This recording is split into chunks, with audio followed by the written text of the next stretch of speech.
Well, hello everyone and welcome back to another video of another F1 2022 Game Ideas video. Today we're going to be taking a look at what sponsors and interviews should look like on F1 2022 Career Mode for My Team and Driver Career Mode. If you missed any of the series so far, then recommend go and check out the playlist and subscribe to the channel for you to see plenty more F1 2022 Game Ideas. If you have got any of other ideas of your own, we have got three more videos after this, including customization and other general career mode stuff, and then there'll be an episode on multiplayer, and then there'll just be some other stuff as well to finish off. So if you have got any other ideas, then let me know and I'll put them into fit them into those videos in the comments below. But yes, let's get started then. Now, sponsors are, I don't really like the way the sponsors are. There's no feeling for them, and I'll just quickly come back to them. Back to that in just a moment. But first and foremost, we don't even have any like sponsor events or something, and this is what I've been saying. Those of you who watched my Team Career Mode on F1 2020, where they had the classic cars as an option, will know that I absolutely created that as a sponsor event. And we know that Codemasters want to bring classic cars back. I think we all want to see classic cars back. Why not have potentially the classic car be as part of the sponsor event? There are other areas where they could, of course, include these through the email system as well, but having these sponsor events, then also getting maybe a bonus if you complete a certain objective in the classic car, because of maybe money. They give you a bonus money or an R&D reward or something like that. That would be quite cool to see, and that's something that will bring the playership of classic cars up as well, because people have a reason to be playing those cars, as long as obviously they get the monetary stuff sorted out as well, because that's also a bit of an issue as well. Sponsor personality as well. Now, we've seen the new dilemma system. I've already expanded on that in previous episodes, that this really needs to have an expansion. Really, it needs to be potentially I'll come back to this in the latter when we get to the interviews, but basically where the sponsors potentially, where they've written an article on the team, we need to see that article. And it's the same thing, I think, where something's going to be maybe they're all fake sponsors. So one of them needs to have a scandal, and that's going to affect, that might even neglect the acclaim of your team. So I don't know what scandal they can use their EA can use, and Codemasters can use their imagination for that. But nevertheless, having some sort of scandal gets around in the press, decreases your acclaim level as well. Having that sponsor, whether or not you want to stick by that sponsor and they'll give you a loyalty bonus, or if you want to get rid of them so you can keep your acclaim. And bear in mind, other sponsors may decide to email you and say, we're not going to sponsor you if you're going to have this sponsor on board. So that's going to be a real dilemma for you to make that decision, whether you want to stick with that sponsor or get rid of them. Bearing in mind, they might be able to pay you more for sticking with them if they are able to prove themselves. Even obviously, you might also lose a claim, let's say, if you've got rid of them and then they've been found to be completely innocent, for example. So stuff like that. That's definitely a dilemma in terms of sponsors. Now this is something that I've pulled from MotoGP, because in MotoGP they also have a My Team Career Mode. But when I say a My Team Career Mode, it's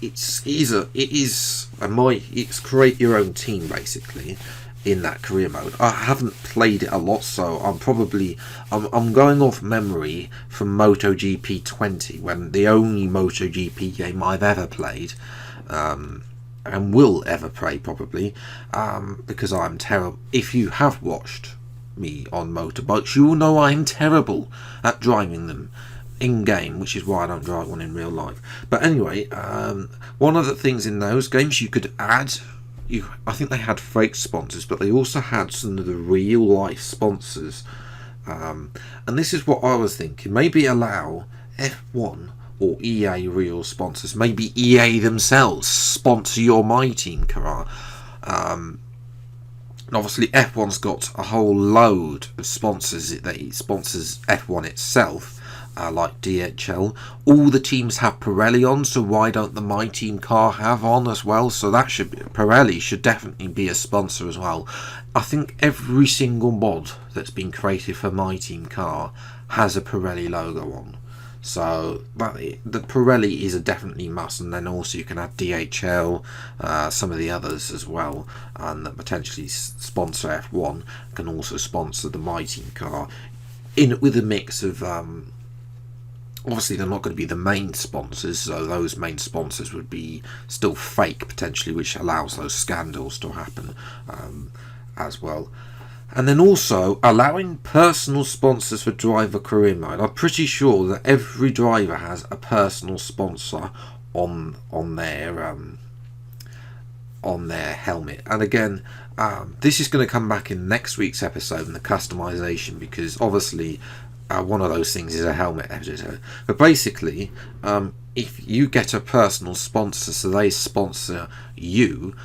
For example, I think Lewis Hamilton is a good example of this. He has a sponsor called Police. Now, the Police do not appear on the Mercedes car. They're not a sponsor. I don't think they're a sponsor of Mercedes. They're definitely not on the car or any of the driver or team liveries at all.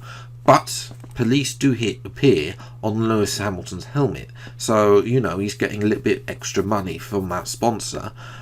And for having on the helmet, and you should be able to have also allow these sponsors of driver career mode as well. I'm going to come back to that in next week's episode, because in next week's episode about the helmet editor. Now let's move on to interviews. I think we need changes. I think we need changes to interviews. First of all, we need to have an interview pen like in Breaking Point. Get rid of these whole interview, other interview locations, and just have the interview pen like in Breaking Point, because it really isn't worth it as well. Number 6, overhaul Claire's questions. I think that's an obvious one, because the fact of the matter is Claire. She's the worst interviewer in the world.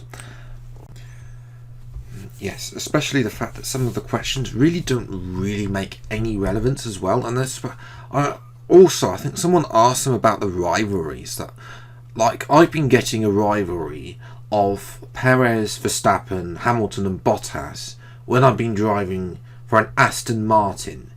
Like, yes, I know we did well in like the first 2 races, maybe when we were the second fastest team, but the first 4 races, excuse me. But now we've moved to now the new patches come in. It's sort of been fighting for the lower end of the points. We're not even the top.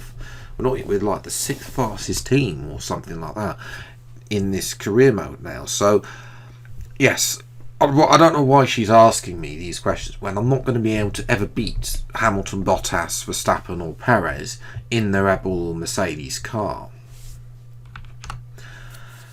And then obviously press conferences / clips. Now obviously part of this I don't think we'll ever get to press clips, partly because obviously we don't have a story mode within Driver or My Team career mode.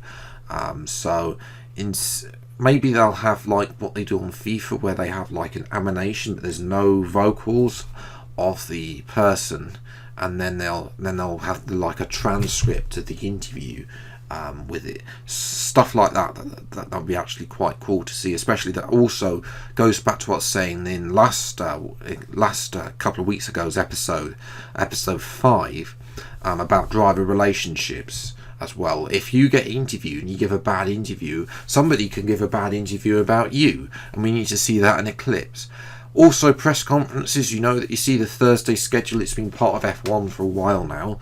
Add that to the game. Have that as a schedule type of thing. You know, maybe you get asked a few questions by Claire or some other media as well. We've seen press conferences briefly in Breaking Point as well, so I'm sure we're going to see. It'll be nice to be able to, a lot of the Breaking Point stuff with the interview, like I was saying in the interview pen earlier, which needs to be transferred to My Team and Driver Career Mode. And the final one, number 8, grid interviews. I want Martin Brundle to come up to me on the grid and ask me a question on the spot. It's really not. It shouldn't be really that hard to implement. I'm surprised Martin hasn't been in the games at all. They've been using Anthony Davidson for the little commentary intro, which I know a lot of people have said in the past. You know, why isn't Martin Brundle in the game? Well, this is an opportunity to introduce him to the game if they have to continue that contract with Anthony Davidson for the intro, stuff like that as well. Maybe get Will Buxton out a bit, because let's be honest, I haven't, like with last year's Driver Career Mode and this year's Driver Career Mode, I've only seen, the only time we seen Will was when he spouted out absolute dribble at the start of episode 1, and that's been pretty much it. It's all been Claire, so a mix of interviewers might also be nice to see on F1 2022 as well. So yes, those would be my things that I'd like to see what sponsors and interviews should look like on F1 2022. If you've got any other F1 2022 game ideas, then let me know in the comments below. If you are new around here, then please do get subscribed for weekly Formula 1 gaming content. Till the next video then, I'll see you next time. Take care, thanks so much for watching, enjoy your day, and goodbye.